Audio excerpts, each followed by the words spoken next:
Dear student, my self अमन ठाकुर और आप देख रहे हैं स्वास मैथमेटिक्स। सो आज हम करने वाले हैं 8.4 का लास्ट क्वेश्चन का 6th पार्ट।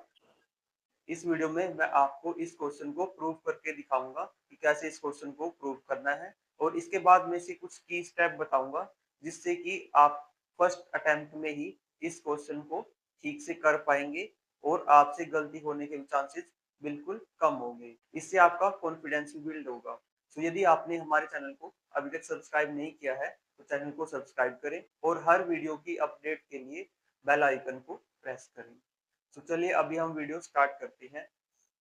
क्वेश्चन है under root 1 plus sine A divide by 1 minus sine A is equal to secant A plus tangent A. अभी हमें इसमें देखना है कि जैसे ये लेफ्ट हैंड साइड है, ये राइट हैंड साइड है। अब इसमें से जो कॉम्प्लिकेटेड साइड है उसको देखना है, क्योंकि जैसे यहाँ पर कॉम्प्लिकेटेड साइड है वो लेफ्ट हैंड साइड है और राइट हैंड साइड है वो सिंप्लीफाइड है। तो इसलिए हम लेफ्ट हैंड साइड को लेकर के चलेंगे। तो सॉल्यूशन में सबसे पहले हम लिखेंगे solution take left hand side.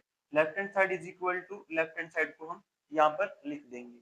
इसके बाद हमें क्या करना है, यहाँ पर हमें दिख रहा है कि इस तरफ अंडर रूट नहीं है कहीं पर भी। तो सबसे पहले हम इस अंडर रूट को सोल्व करने के बारे में सोचेंगे। अब अंडर रूट को कैसे सोल्व करेंगे, मीन्स अंडर रूट को हम कैसे रिमूव कर पाएंगे। तो उसको रिमूव करने के लिए हमें क्या करना पड़ेगा, ऊपर भी स्क्वायर चाहिए होगा और नीचे भी स्क्वायर चाहिए होगा। तो उसके लिए हम क्या कर सकते हैं, अभी हमें यहाँ पर दिख रहा है कि 1 माइनस साइन ए है। तो 1 माइनस साइन ए का मतलब क्या, अगर हम इसको रैशनलाइज कर दें तो यहाँ पर क्या बन सकता है 1 माइनस साइन स्क्वायर ए और ऊपर होल स्क्वायर बन जाएगा। तो ये सोचते हुए हमें क्या करना है, रैशनलाइजिंग अबोव। अब यहाँ पर हम इस नाम देके भी लिख सकते हैं रैशनलाइजिंग 1 या फिर रैशनलाइजिंग अबोव भी लिख सकते हैं। अबोव का मीनिंग है जो इसके बिल्कुल जस्ट ऊपर ही है, उस टर्म को हमें रैशनलाइज करना है। सो नेक्स्ट स्टेप में हम क्या करेंगे, हमें रैशनलाइज केवल इस टर्म को करना है। तो अंडर रूट को हम ऊपर ही रखेंगे और नीचे वाला रैशनलाइज करने का मतलब क्या होता है, जो यहाँ पर साइन होता है वो साइन हम चेंज कर देते हैं। अगर यहाँ प्लस होता है यहाँ पर माइनस करते, यहाँ पर माइनस है तो यहाँ पर प्लस कर दिया। सेम क्वांटिटी से मल्टीप्लाई नीचे की है और सेम क्वांटिटी से मल्टीप्लाई ऊपर की है।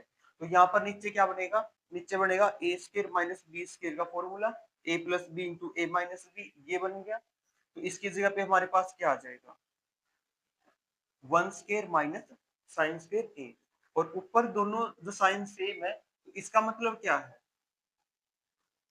अब जैसे a मल्टीप्लाई a, इसका मीनिंग क्या होता है a स्क्वायर, तो सेम ऐसे ही ये आ जाएगा 1 प्लस साइन का 1 प्लस साइन a का होल स्क्वायर। सो इसके बाद हमें क्या करना है, ये एज इट इज, और जो नीचे वाला है इसमें हम फर्स्ट आइडेंटिटी का यूज करेंगे। जो हमारे पास फर्स्ट आइडेंटिटी होती है sine square a plus cos square a is equal to 1, वहां से हमें क्या मिलेगा 1 minus sine square a is equal to cos square a। तो इसकी जगह पे हम क्या रखेंगे कोस स्क्वायर a। अब जो यहाँ पे रूट है, यहाँ से ये अंडर रूट कैंसिल होगा और इस स्क्वायर से ये रूट कैंसिल हो जाएगा। इसके बाद हम नेक्स्ट स्टेप में चलेंगे। यहाँ पर यहाँ पर जो रूट वो कैंसिल आउट हो गया है, तो यहाँ पर लिखेंगे हम 1 plus sine A divide by cos A. अब इसके बाद जो ये है ये एलसीएम है, इन दोनों की जो टर्म थी उनका एलसीएम आया है। तो एलसीएम को हम डिस्ट्रीब्यूट कर देंगे दोनों साइड, इसके नीचे भी इसके नीचे भी। अब यहाँ पर आ गया 1 अपॉन कोस ए प्लस यहाँ पर आ जाएगा sign A upon cos A. अब ये क्या होता है सीकेंट ए, और ये क्या होगा टेंजेंट ए। टेंजेंट ए को हम क्या लिख सकते हैं sine A divide by cos A. अगर यहाँ पर आप मेंशन करें तो मेंशन कर सकते हैं, अदरवाइज इसकी नीड इतनी नीड नहीं है कि आप इसको भी मेंशन करें। इसको आप डायरेक्ट भी लिख सकते हैं। तो यहाँ पर आ गया सीकेंट ए प्लस टेंजेंट ए, तो यही हमारी क्या है राइट हैंड साइड है। और लास्ट में लिख देना हेंस प्रूव। और इसमें आपको ध्यान रखना है कि यहाँ पर ये इक्वल नहीं लगाना है, यहाँ पर दिस इंप्लाइज का लगा देना कि हेंस हमने इसको प्रूव कर दिया।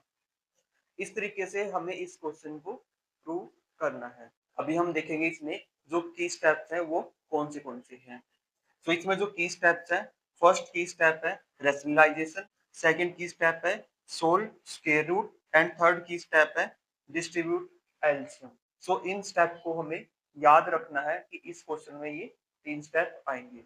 तो फर्स्ट स्टेप कैसे आएगा कि सबसे पहले हमें इसमें लेफ्ट हैंड साइड को रैशनलाइज करना है। उसके बाद हमें इसका जो स्क्वायर रूट है वो रिमूव करना है और इसके बाद रिमूव करने के बाद हमें एलसीएम को डिस्ट्रीब्यूट कर देना है। जैसे ही हम एलसीएम को डिस्ट्रीब्यूट करेंगे वैसे ही हमारे पास राइट हैंड साइड मिल जाएगी। तो आपको ध्यान रखना है कि इन 3 स्टेप को याद करना बहुत जरूरी है। यदि आप ये तीनों स्टेप याद कर लेते हैं तो आप इस क्वेश्चन को फर्स्ट टाइम में ही अटेम्प्ट कर पाएंगे। और यदि ये क्वेश्चन आपके एग्जाम में आ जाता है और यदि आप इस क्वेश्चन को फर्स्ट टाइम में अटेम्प्ट कर लेते हैं तो इससे आपका कॉन्फिडेंस भी बिल्ड होगा और आपका समय भी बचेगा, जिससे कि आप दूसरे क्वेश्चंस को सोल्व करने पर भी ध्यान दे पाएंगे। यदि आपको हमारी वीडियो अच्छी लगे तो वीडियो को लाइक करें और चैनल को सब्सक्राइब करें। और यदि आपका मैथ से रिलेटेड कोई डाउट है तो आप हमारे चैनल पर तो आप कमेंट बॉक्स में कमेंट कर सकते हैं। आपके कमेंट का रिप्लाई, आपकी कमेंट का सॉल्यूशन आपको जल्द से जल्द प्रोवाइड करवाया जाए।